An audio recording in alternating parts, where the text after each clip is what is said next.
परमेश्वर के धन्य नाम की महिमा हो। प्रभात मनन के सत्र 2018 में आप सभी का बड़े प्रेम के साथ स्वागत करता हूं। आइए आज के मनन के लिए हम पढ़ते हैं यूहन्ना की पहली पत्री अध्याय 5 पद 19। हम जानते हैं कि हम परमेश्वर से हैं और सारा संसार इस दुष्ट के वश में पड़ा है। परमेश्वर के खिलाफ बलवा करने के कारण परमेश्वर ने शैतान और उसके साथियों को स्वर्ग से गिरा दिया था। यशायाह अध्याय 14 की 12 से 14 तक। उस समय से शैतान का स्थान आकाश है, जो वर्तमान धरती के बाहरी क्षेत्र है। दुष्ट आत्माओं की एक कमजोरी यह है कि वे स्वतंत्र रूप में रहना पसंद नहीं करती है। उसे हमेशा वास करने हेतु एक शरीर की आवश्यकता है। वह स्वयं आत्मा होने के कारण एक शरीर से दूसरा शरीर में घुसने में उसको दिक्कत नहीं होता है। मत्ती अध्याय 12 की 43 से 45 तक, मरकुस अध्याय 5 की 12 और 13। एफएससी 2 की 2 में हम देखते हैं कि प्रेरित पौलुस वहां सूचित करता है कि हरेक उद्धार प्राप्त नहीं किए हुए व्यक्ति में शैतान की आत्मा वास करती है। इसका मतलब यह है कि इस संसार के सभी अविश्वासी के अंदर दुष्टात्माओं के द्वारा शैतान राज्य करता है। जब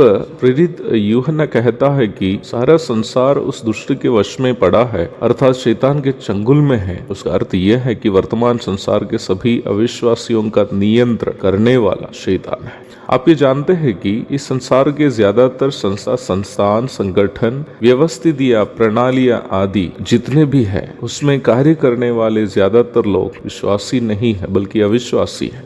इसका मतलब संसार के सभी इस संसार के प्रणालियां उन अविश्वासियों के द्वारा, जिसके अंदर शैतान की आत्मा वास करती है, शैतान नियंत्रण करता है। प्रत्येक मसीह विश्वासी वास्तव में इस प्रकार शैतान नियंत्रण करने वाला एक संसार में जीवन बिताने वाला है। हम सही समझकर सहभागिता रखने वाले या व्यवहार करने वाले कई व्यवस्थितियां भी जो संसार में है, हमारी भलाई के लिए होने की कोई जरूरी नहीं है। स्कूल में पुस्तकों के द्वारा परिणाम सिद्धांत के नाम में झूठी बात सिखाई जाती है। परिणाम सिद्धांत एक सिद्धांत है ही नहीं, क्योंकि यह सिद्धांत अभी तक वैज्ञानिक रूप में साबित नहीं किए गए प्रमाणों पर आधारित नहीं है। ये केवल परमेश्वर के अस्तित्व का इनकार करने का एक शैतानी षड्यंत्र है। घूस लेकर न्यायाधीश लोग न्याय का उलट फेर करते हैं। दवाइयों के नाम में जहर बेचते हैं। एक बीमारी के लिए खाने वाली दवाई से पहली बीमारी ठीक हो जाती है, लेकिन दूसरी आ जाती है। भ्रष्टाचार मिटाने का वादा देकर वोट लेने वाले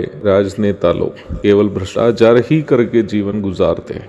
दुनिया की सभी व्यवस्था एवं व्यवस्थितियां इसी प्रकार शैतान नियंत्रण करने वाले हैं। इसी संसार में मसीही विश्वासियों को अपना सांसारिक जीवन बिताना है। हमारा सांसारिक जीवन और इस्राएलियों का कनान के जीवन दोनों के बीच कई समानताएं हैं। परमेश्वर ने इस्राएलियों को यद्यपि कनान में प्रवेश करा तो दिया, परंतु वहां के अन्य जाति लोगों को वहां से पूर्णतया हटाया नहीं था, ताकि वह इस्राएलियों को कई आत्मिक तथा अन्य अनिवार्य बातें सिखा सके। न्यायियों अध्याय 3 की 1 से 4 तक। परमेश्वर ने मूसा के द्वारा उन्हें जो न्याय व्यवस्था दी थी, उसका पालन करते हुए इस्राएलियों को वहां जीना था, ताकि वे अन्य जातियों के पापों में सहभागी ना हो। ऐसे ही परमेश्वर हम विश्वासियों को इस वर्तमान दुष्ट संसार में रखा है। यहाँ हमें जीने के लिए वह अपना वचन दिया है। यदि हम इस वचन में लिखित बातों का पालन करते हुए जिएंगे तो हम कभी भी संसार के पापों में फंसकर विश्वास जीवन में असफल नहीं होंगे, ताकि हम परमेश्वर के सामने एक दिन खुशी और आनंद के साथ उनके हाथों से प्रतिफलों को पाने हेतु उपस्थित हो जा सके। एक और शुभ दिन की धन्य कामनाओं के साथ आज का मनन में समाप्त करता हूँ। प्रभु आप सबको आशीष दे। आमीन।